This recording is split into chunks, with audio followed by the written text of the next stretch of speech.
Hello mga bata! Saksihan ang bistulang paggunaw ng mundo. Itong mundong sinako ng COVID virus.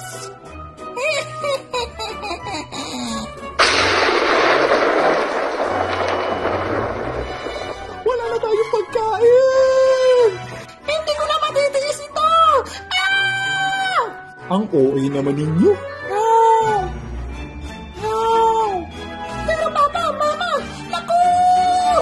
Mauubusan na tayo ng pagkain! Mahahawahan na tayo ng virus! Mahahawahan kami ng virus! Hindi mo na makikita ang mga kaibigan mo! Hala! Mama! Papa! Ningning! Wow! Nina! Gising na! Hoy!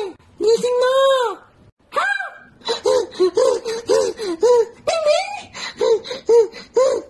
Nina, okay ka lang? Mama! Papa! Nakakatakot ang panaginip ko! Napanaginipan ko po na wala na tayong pagkain. Tapos, hindi niyo po ako pinakikinggan. Tapos, pareho kayo nagkasakit. Sabi ninyo, hindi ko na po makikita mga kaibigan ko. Tapos, hindi makapagsalita si Mingming. Puro lang siya, nyaw ng nyaw. Oh? Nakakatakot talaga. Nina, hinga muna ng malalim. Bilang tayo hanggang 10. Anak, normal lang ang nararamdaman mo. Ang hindi normal ay ang sitwasyon natin ngayon.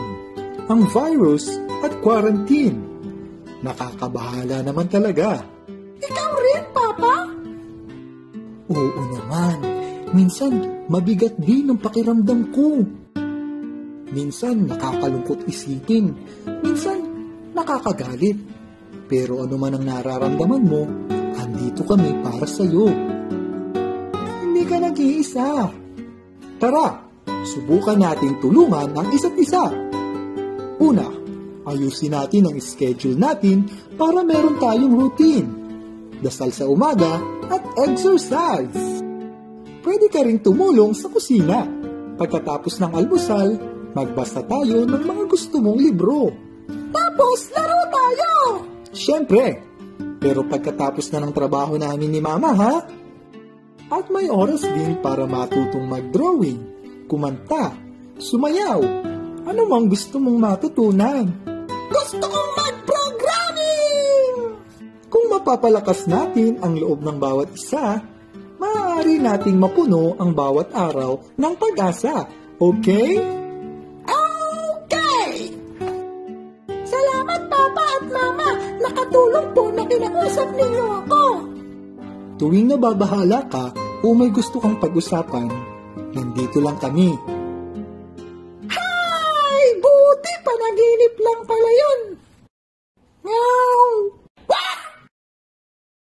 Joke lang!